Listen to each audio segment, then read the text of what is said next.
Depuis les années 2000, le monde de l'apnée connaît un couple aussi admiré que redouté, Francesco et Audrey.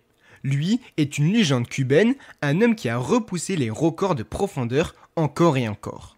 Elle, une jeune Française de 28 ans, surdouée, qui a déjà battu plusieurs marques féminines. Ensemble, ils incarnent le rêve et l'extrême. Audrey est différente. Là où d'autres plongeurs parlent de danger et de peur, elle évoque la liberté et la beauté de l'océan. Depuis qu'elle a rencontré Francesco, elle vit pour la plongée, prête à aller toujours plus loin, toujours plus bas. Leur complicité fascine les médias et leur projet attire les sponsors. En octobre 2002, ils se rendent en République dominicaine. L'objectif, qu'Audrey batte le record du monde féminin en no limit, une discipline où le plongeur descend grâce à une luge et remonte avec un ballon gonflé d'air. Le chiffre annoncé est fou, 171 mètres de profondeur. Ce record ne serait pas seulement une victoire sportive, mais aussi un symbole.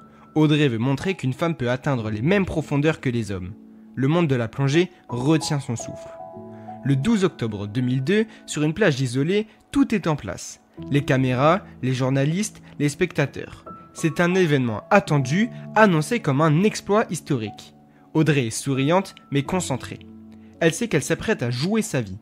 Le dispositif paraît simple, une luge métallique glisse le long d'un câble jusqu'au fond. Une fois arrivée à 171 mètres de profondeur, Audrey doit tirer sur une poignée ballon d'air gonflé comprimé qui la ramènera à toute vitesse vers la surface. Sur le papier, c'est efficace, mais en réalité, chaque détail est vital. Et ce matin-là, certains plongeurs de sécurité remarquent des failles. L'équipe est réduite.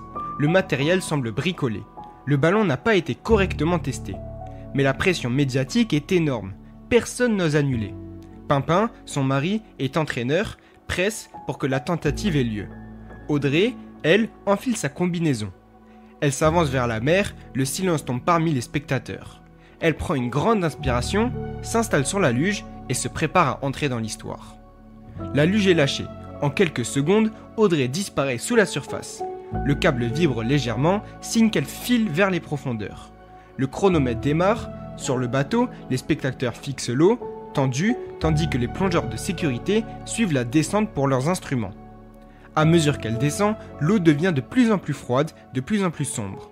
Ses poumons se compriment comme jamais. Mais Audrey reste immobile, calme, concentrée. Elle a fait ce geste des dizaines de fois à l'entraînement. Les mètres s'enchaînent, 50, 100, 120, puis 150 mètres. Elle est déjà plus bas que la majorité des plongeurs au monde n'iront jamais. Enfin, la luge atteint son point final, 171 mètres. Une profondeur extrême, proche des limites humaines. Audrey tend la main vers la poignée, prête à déclencher le ballon. C'est le moment où tout doit basculer vers la gloire. Mais au fond du gouffre, la mécanique ne répond pas.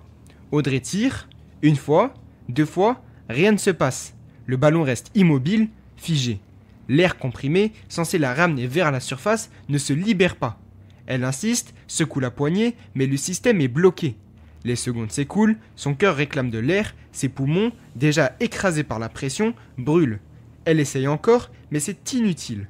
Le dispositif, mal préparé, ne fonctionne pas. À la surface, on attend son retour. Elle aurait déjà dû réapparaître, propulsée par le ballon. Mais la mer reste vide, le temps s'allonge. Sur le bateau, l'inquiétude devient palpable. Certains comprennent immédiatement quelque chose ne va pas. En bas, Audrey est seule, piégée à 171 mètres de profondeur. Son oxygène s'épuise, ses gestes ralentissent, l'exploit annoncé tourne peu à peu au cauchemar. À la surface, les secondes deviennent insupportables. Audrey aurait dû jaillir hors de l'eau, mais rien n'apparaît. Les regards se croisent, inquiets, certains plongeurs de sécurité comprennent que la tentative tourne mal. Pourtant, tout semble confus. Personne ne sait exactement où elle est, personne n'a de plan pour réagir. Finalement, un plongeur décide de descendre.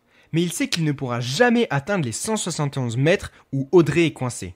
Son équipement ne le permet pas. D'autres se préparent, mais la logistique est chaotique. On perd de précieuses minutes.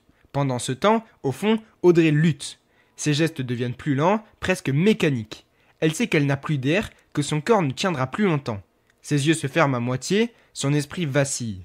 Elle tente encore de tirer la poignée, une dernière fois, en vain. Enfin, après de longues minutes, les plongeurs de sécurité parviennent à l'atteindre. Mais quand ils la trouvent, elle est déjà inconsciente, son corps flottant à côté de la luge. Ses bras pendent, ses yeux sont clos, il est trop tard. Il la hisse, mais la remonte est longue. Elle est trop longue. Chaque mètre semble inarrêtable. Quand enfin Audrey atteint la surface, plus de 8 minutes se sont écoulées depuis son départ. Sur le bateau, on tente pour la réanimer. Oxygène, massage cardiaque, cris désespérés. Mais rien n'y fait.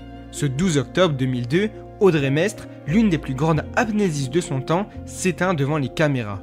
Les spectateurs et son mari, impuissants. L'exploit s'est transformé en l'un des drames les plus marquants de l'histoire de la plongée. En septembre